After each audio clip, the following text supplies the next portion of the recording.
मैं ममता राय बात करते हैं आज की खास खबर पर। महानगर अध्यक्ष विधि प्रकोष्ठ विधि विभाग के कार्यालय पर सभा। आज दिनांक 1 अगस्त 2021 को महानगर अध्यक्ष विधि प्रकोष्ठ विधि विभाग के कार्यालय पर सभा रखी गई, जिसमें गंभीर मुद्दों पर चर्चा हुई और आज 22 व्यक्तियों के हत्यारे पारस हॉस्पिटल व लोटस हॉस्पिटल के खिलाफ आगरा बंद व अगली रणनीति भी तैयार की गई। इन लोगों के खिलाफ कानूनी कार्रवाई शासन नहीं करेगा तो कांग्रेस पार्टी सड़कों पर आंदोलन करने के लिए बाध्य होगी। इस सभा में सभी सम्मानित लोग मौजूद रहे। जिला अध्यक्ष राघवेंद्र सिंह, शहर अध्यक्ष देवेंद्र कुमार चिल्लू, पूर्व राज्य मंत्री संतोष दीक्षित, सचिव उत्तर प्रदेश विधि विभाग राजेंद्र स्वामी, चौधरी कबीर फारूक, दयाशंकर वर्मा, इकबाल अहमद, शैलेंद्र वर्मा, पूजा कश्यप, चौधरी प्रिंस, चौधरी रामप्रकाश, चौधरी कबीर, श्रीमती गुड्डी, डॉक्टर राशिद चौधरी, जिला अध्यक्ष अल्पसंख्यक अलीमुद्दीन, जिला महासचिव इरफान बेग, शहर सचिव नासिर, एडवोकेट राजेंद्र सोनकर, फरीद खान अरसलान, जमील खान, पूर्व जिला अध्यक्ष राजेंद्र सिंह नीतू, जिला अध्यक्ष की अध्यक्षता में सभा रखी गई। सभी ने खास मुद्दों पर चर्चा करी। आगरा से शशांक शर्मा की रिपोर्ट। मेरा परिचय, मैं चौधरी समीर एडवोकेट, महानगर अध्यक्ष विधि प्रकोष्ठ विधि विभाग से हूं और आज ये अध्यक्ष मेन बॉडी के अध्यक्ष शहर अध्यक्ष देवेंद्र कुमार चिल्लू जी के अध्यक्षता में एक सभा रखी गई है मेरे कार्यालय पर। शहर की तमाम समस्याओं को लेकर ये सभा रखी गई है। शहर में हमारे मेयर और विधायक कोई काम करने के लिए तैयार नहीं है, किसी भी प्रकार का। सारी सड़कें गड्ढों से भरी हुई हैं, हर जगह पानी ही पानी हो रहा है। मैं समझता हूँ अगर वर्षा 3-4 दिन और हुई सही तरीके से तो आगरा का आधे से ज़्यादा अस्तित्व भी खत्म हो जाएगा। गरीब जनता सड़कों पे परेशान है और उनके घर के बर्तन सामान सब तैर गया था 2 दिनों की वर्षा में। अब आने मौसम विभाग का अनुमान है कि 5 दिन और वर्षा होनी है, उस पर भी इनका कोई ध्यान नहीं है। नवीन जैन जी कहते हैं कि नवीन आगरा और ग्रीन आगरा, तो नवीन जैन जी से मैं कहना चाहूँगा, माननीय नवीन जैन जी इस ओर ध्यान दें। कहाँ है आपकी स्ट्रीट लाइट हैं, कहाँ पर हैं ये सड़कें, कहाँ से है ये स्मार्ट सिटी? स्मार्ट सिटी 2 दिन में दिख गया कि आपका स्मार्ट सिटी। तो आज हमारे लीगल के सचिव, उत्तर प्रदेश के सचिव जो हैं संतोष दीक्षित जी भी इस सभा में हैं। बाकी सभा हमारे साथी लोग माइनॉरिटी के और कांग्रेस पार्टी के सभी लोगों ने आज समर्थन किया। इसी गोष्ठी को रखते हुए अपनी बात को समाप्त करना चाहूँगा। जय हिंद, जय भारत। मैं संतोश दीक्षित एडवोकेट, कांग्रेस के विधि विभाग का महासचिव मंडल हूँ।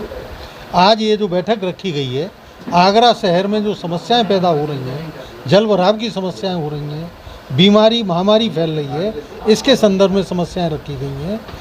आगरा शहर को ग्रीन सिटी का दर्जा दिया हुआ है, आगरा शहर को स्मार्ट सिटी का दर्जा दिया हुआ है।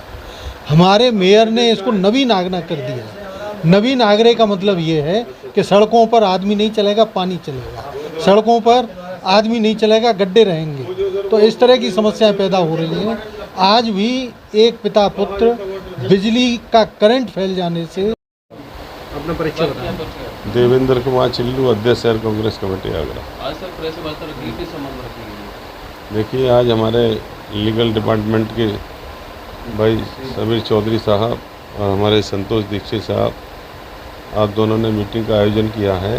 इस मीटिंग में विशेष रूप से हमारी पार्टी के महानगर सचिव भाई अलीमुद्दीन जी, माइनॉरिटी सेल के जिला अध्यक्ष इरफान बेग साहब, डॉक्टर राशिद चौधरी जी और तमाम मौजूद लोग उपस्थित हैं यहाँ पर।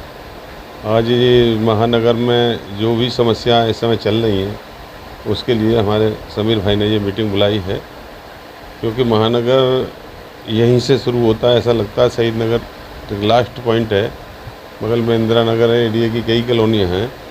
आप अगर इसका सर्वे करेंगे, देखेंगे तो ये इतना नारकीय जीवन यहाँ के लोग जी रहे हैं।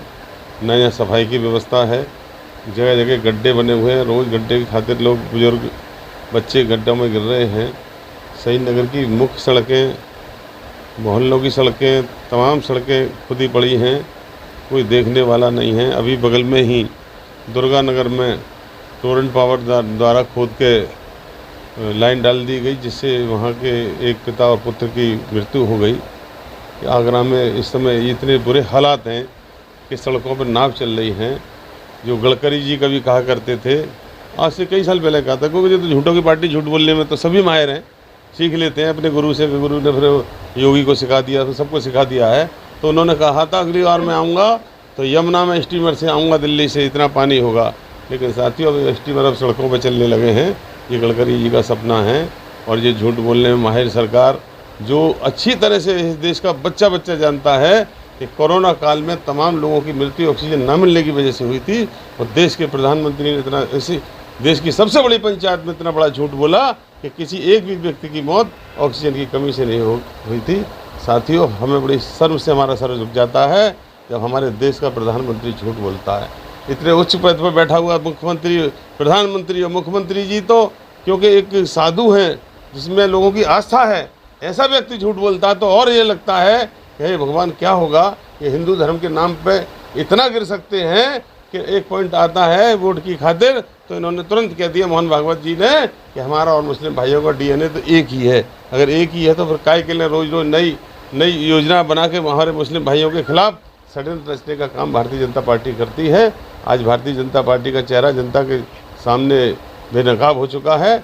अब इनकी ज़्यादा दिन चलने वाली नहीं, क्योंकि किसान आंदोलन ने इनकी रीढ़ की हड्डी जिला पंचायत चुनावों में तोड़ दी थी। विधानसभा चुनावों में पूरी तरीके से किसान आंदोलन की भेंट चढ़ जाएगी उत्तर प्रदेश की सरकार और उत्तराखंड की सरकार। इससे साथियों, आज जो मीटिंग बुलाई है मैं समीर भाई को और हमारे दीक्षित जी को इसका श्रेय देता हूँ, इनको धन्यवाद देता हूँ। 2022 को लेकर क्या तैयारी है? 2022 को लेकर कांग्रेस की तैयारी, बूथ स्तर की तैयारी चल रही है। हम लोगों ने अपना संगठन वार्ड स्तर तक पूरे 108 वार्ड आगरा में गठित कर लिया है। हमारे सभी फ्रंटल संगठन अपनी तैयारी में जोर से लग रहे हैं, चाहे विधि प्रकोष्ठ हो, चाहे माइनॉरिटी सेल हो, सारी तैयारियां चल रही हैं।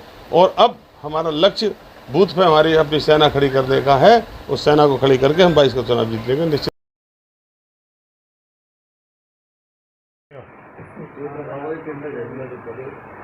बैठो बैठो बैठो, 2 मिनट बैठो।